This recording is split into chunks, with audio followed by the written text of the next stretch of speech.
Hello friends, welcome to RJ classes.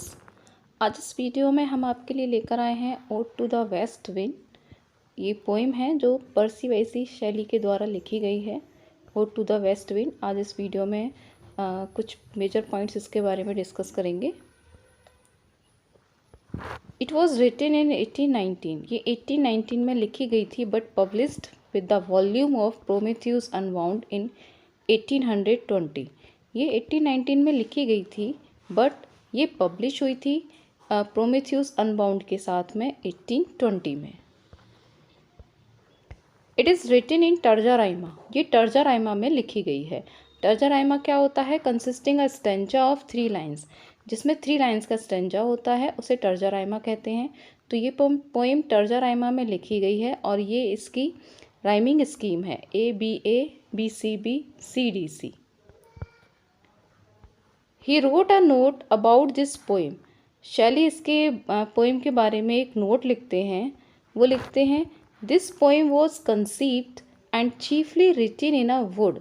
कि ये poem conceive की गई, यानी कि इसकी रचना की गई और ये लिखी गई कहाँ? एक वुड में, एक फॉरेस्ट में लिखी गई। दैट स्कर्ट्स, जो किसके किनारे था? अर्नो, नियर फ्लोरेंस, फ्लोरेंस के पास। And on a day when that tempestuous wind whose temperature is at once mild, और on a day, उस दिन क्या हुआ? जो विंड थी वो तूफ़ानी थी, बहुत तेज़ हवा थी, इसको हम तूफ़ानी हवा कह सकते हैं। whose temperature, और उसका temperature is at once mild, कैसा था? माइल्ड था। एंड एनिमेटिंग, माइल्ड और एनिमेटिंग था। वॉज कलेक्टिंग, वो कलेक्ट कर रही थी विंड, क्या? द पेपर्स, वेपर्स को कलेक्ट कर रही थी, भाप को कलेक्ट कर रही थी, स्टीम को कलेक्ट कर रही थी। विच पोर डाउन, जो बाद में पोर डाउन होगा रेन के रूप में। The autumnal rains, autumnal rains के रूप में पोर डाउन होगा बाद में। तो उस समय जो मौसम था, ऑटम सीजन था, तो उस समय क्या था कि जो विंड थी वो काफ़ी तूफ़ानी हवा चल रही थी। और ऐसे में वो मतलब एट वंस एक टाइम में वो कैसी थी? माइल्ड और एनिमेटिंग थी। और वो कलेक्ट कर रही थी क्या? वेपर्स को कलेक्ट कर रही थी उस समय, जो बाद में पोर डाउन होगा रेन के रूप में, यानी कि बारिश के रूप में बाद में वो पोर डाउन होगा।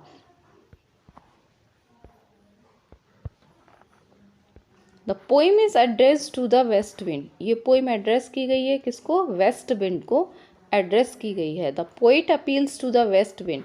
पोइट वेस्ट विंड से अपील करता है to infuse him with a new spirit, कि वो एक नई स्पिरिट से उसको भर दे। एंड अ न्यू पावर, और एक नई पावर से उसे भर दे। टू स्प्रेड हिज आइडियाज़, जिससे कि वो अपने आइडियाज़ को स्प्रेड कर सके, फैला सके। The west wind is personified both as a preserver and a destroyer. West wind को यहाँ पर्सोनीफाई किया गया है, पर्सोनिफिकेशन के रूप में यूज़ किया गया है। उसको प्रिजर्वर भी कहा गया है और डिस्ट्रॉयर भी कहा गया है। प्रिजर्वर यानी कि जो प्रिजर्व करता है, रक्षा करता है, बचाता है, और अ डिस्ट्रॉयर जो विनाश करता है, दोनों के रूप में उसको पर्सोनीफाई किया गया है। The speaker describes the effect of west wind on land, air and water. जो स्पीकर हैं वो वेस्ट विंड के इफ़ेक्ट को डिस्क्राइब करते हैं कि जो वेस्ट विंड का इफ़ेक्ट है वो किस पर पड़ता है? लैंड पर भी पड़ता है, एयर पर भी पड़ता है और वाटर पर भी पड़ता है। The speaker wants to be like wind slayer. Speaker बनना चाहता है क्या? विंड स्लायर की तरह बनना चाहता है। ये एक म्यूजिकल इंस्ट्रूमेंट होता है, तो उसकी तरह वो बनना चाहता है। एंड इम्प्लोर्स द विंड, और विंड से वो कहता है to blow his thoughts over the universe, कि वो उसके थॉट्स को पूरे यूनिवर्स में फैला दे। वो विंड से कहता है कि वो उसके मतलब अपने माध्यम से, जैसे हवा जो चलती है वो पूरे में फैलती है, तो वो उससे कहता है कि वो अपने माध्यम से उसके विचारों को पूरे यूनिवर्स में फैला दे। सो दैट, जिससे कि दे माइट बिकम सीड्स, वो एक सीड का काम करें, मतलब जो उसके विचार हैं वो सीड्स के रूप में काम करें। To cause a new birth, जिनसे कि एक नया जन्म हो। जैसे कि सीड्स होते हैं और उसके बाद उनसे नया जन्म होता है प्लांट का, उसी तरीके से उसके वो कह रहा है कि उसके जो थॉट्स हैं उसको वो पूरे यूनिवर्स में फैला दे, जिससे कि वो सीड्स बन जाएं और आगे की जनरेशन में वो नए प्लांट के रूप में निकलें। Opening lines of ode to the west wind.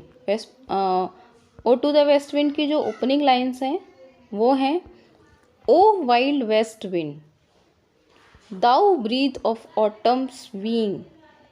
कि वो वेस्ट विंड से कह रहे हैं पोइट कि ओ वेस्ट विंड दाउ ब्रीथ, तुम सांस लेती हो ऑटम की, यानी कि सीज़न जो है ऑटम का है, तुम ऑटम की सांस लेती हो जब, फ्रॉम हुज अनसीन प्रेजेंस, और तुम्हारी अनसीन प्रेजेंस से, मतलब जो तुम्हारी प्रेजेंस है उससे, द लीव्स डैड हो जाती हैं। जैसे कि ऑटम सीज़न होता है उसमें जो लीव्स होती हैं ड्राई हो जाती हैं और वो गिर जाती हैं, झड़ जाती हैं, तो तुम्हारी प्रेजेंस से लीव्स डेड हो जाती हैं। The speaker invokes the wild west wind. Speaker west wind को इन्वोक करता है ऑफ ऑटम। जो वेस्ट विंड है वो ऑटम सीजन की है, उसको इन्वोक करता है। विच स्कैटर्स द डेड लीव्स, जो डेड लीव्स को स्कैटर करती है, फैलाती है। एंड स्प्रीड सीड्स, और सीड्स को भी स्प्रीड करती है, फैलाती है। सो दैट, जिससे कि दे में बी नर्चर्ड, जिससे कि वो नर्चर हो, उनका पोषण हो, बाय द स्प्रिंग, किसके द्वारा, स्प्रिंग के द्वारा। यानी कि जैसे ऑटम सीज़न है और उसके बाद स्प्रिंग सीज़न आता है, तो ऑटम सीज़न में जो विंड है वो क्या काम कर रही है, वो ड्राई लीव्स को स्कैटर कर रही है, डेड लीव्स को और सीड्स को स्कैटर कर रही है। जिससे क्या होगा, उसके बाद जब स्प्रिंग सीज़न आएगा तो उस स्प्रिंग सीज़न में वो नर्चर हो सकेंगी, उनका पोषण हो सकेगा, उनसे नए प्लांट्स निकल सकेंगे। Ask this the west wind, वो वेस्ट विंड से कहता है क्या, द डिस्ट्रॉयर एंड प्रिजर्वर, कि वो डिस्ट्रॉयर भी है और प्रिजर्वर भी है। वो प्रिजर्व भी करती है, यानी कि सीड्स को स्कैटर करके उनको फैलाती है, जिससे कि जब नेक्स्ट स्प्रिंग सीज़न आएगा तो उससे नए प्लांट्स भी निकलेंगे। और डिस्ट्रॉयर का भी काम करती है, वो बहुत सारी चीज़ों को नष्ट भी कर देती है। The speaker calls the wind the dirge. Speaker wind को क्या कहकर बुलाता है, डर्ज कहकर बुलाता है, of the dying year. Dying year जो मतलब जो ईयर है वो डाई होती है, यानी कि उस समय सब कुछ जो पेड़ों के पत्ते हैं वो सब झड़ जाते हैं, डैड हो जाती हैं लीव्स, इसलिए उसको डर्ज कहा गया है। And describes how it stirs up violent storms, और वो विंड को डिस्क्राइब करता है कि वो किस तरीके से वायलेंट स्टॉर्म्स को लेकर आती है, यानी कि भयानक तूफान को लेकर आती है। एंड अगेन इम्प्लोर्स इट, और अगेन वो विंड से कहता है टू हियर हिम, कि वो उसकी बात सुने, उसको सुने और उसके विचारों को पूरे में फैलाए। इसकी एक इम्पॉर्टेंट लाइन है इस पोइम की, इफ़ विंटर कम्स, अगर विंटर आती है, can spring be far behind, तो क्या स्प्रिंग कहीं पीछे रह जाएगी। कहने का मतलब है उनका कि जब विंटर आती है तो उसके बाद स्प्रिंग भी आएगी। तो अगर जब विंटर आती है तो उसमें विंटर सीज़न में जो ड्राईनेस है, जो लीव्स डेड हो जाती हैं, उसके बाद जब स्प्रिंग आएगी तो वो फिर से सब कुछ हरा भरा हो जाएगा। तो उनके कहने का मतलब है अगर विंटर आती है तो स्प्रिंग भी कहीं पीछे नहीं रह जाएगी। तो ये शैली के द्वारा लिखी हुई वेस्ट विंड पोइम है। ये एक ओड के रूप में लिखी गई है, इसलिए इसको आप पूरा नाम ode to the west wind है। इसी तरीके से हम अपने चैनल पर लिटरेचर से रिलेटेड वीडियोस अपलोड करते रहते हैं। अगर आप प्रिपरेशन कर रहे हैं लिटरेचर की तो प्लीज़ चैनल को सब्सक्राइब कर लीजिए। Thank you and have a nice day.